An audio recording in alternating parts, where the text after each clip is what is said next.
बेला सागर में बढ़ रहे सारस संरक्षण की मांग का मामला अब केंद्र सरकार तक पहुंच गया है। सुप्रीम कोर्ट में भारत सरकार की अधिवक्ता सीमा पटनाहा सिंह ने इस मांग को उठाते हुए केंद्र सरकार के सामने ये मसला रखा। पटनाहा ने वन एवं पर्यावरण मंत्रालय भारत सरकार के कैबिनेट मंत्री भूपेंद्र यादव को पत्र लिखकर क्षेत्रवासियों की मांग सामने रखी।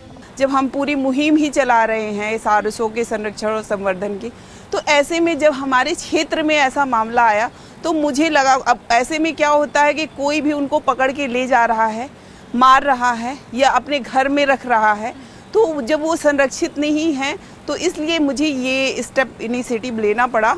और इसलिए मैंने माननीय केंद्रीय मंत्री भूपेंद्र यादव जी को पत्र लिखा। सेक्रेटरी लेवल पे, राज्य लेवल पे मैंने अप्रोच की कि इनको इस झील को संरक्षित घोषित करके उनको संरक्षण और संवर्धन दिया जाए। एक पर्यावरण अच्छा एनवायरनमेंट होगा और जो ऑटोमेटिक प्राकृतिक रूप से ही संरक्षित और संवर्धित है, तो हमें एक कोई आर्टिफिशियल क्रिएट नहीं करना पड़ेगा आर्टिफिशियल तरीके से।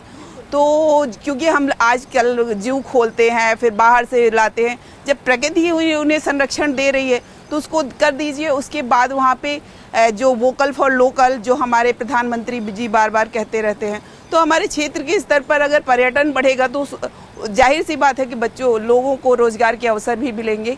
तो ये मेरा था कि हमारे क्षेत्र बुंदेलखंड पहले से ही पिछड़ा क्षेत्र है, तो ऐसा कोई इनिशिएटिव लेके और प्रकृति को संरक्षित और संवर्धित किया जाए। मैं हमेशा प्रकृति के लिए हमेशा काम करती रहती हूँ। महोबा जिले के जैतपुर में लगभग 800 एकड़ में फैले बेला सागर तालाब को सारस संरक्षण केंद्र के रूप में विकसित किया जा सकता है। यहाँ सारस को संरक्षित करने की भी सभी खूबियां मौजूद हैं। कभी शहरों के आसपास आसानी से दिखने वाला सारस अब कभी कभार दिखाई देता है। उड़ान भरने में सबसे बड़े आकार के पक्षियों में शुमार सारस की कम होती तादाद और सिमटते आवास पर्यावरण प्रेमियों के लिए चिंता का विषय बना हुआ है। अब केंद्र सरकार के समक्ष मामला रखने के बाद सारस के संरक्षण की उम्मीदें बढ़ गई हैं। बेला सागर तालाब में पिछले कुछ सालों से सारस पक्षी की संख्या में लगातार वृद्धि देखने को मिली है। जहां पहले 2-4 सारस देखने को मिलते थे, अब वही इनकी संख्या लगभग 16-17 के लगभग हो गई है।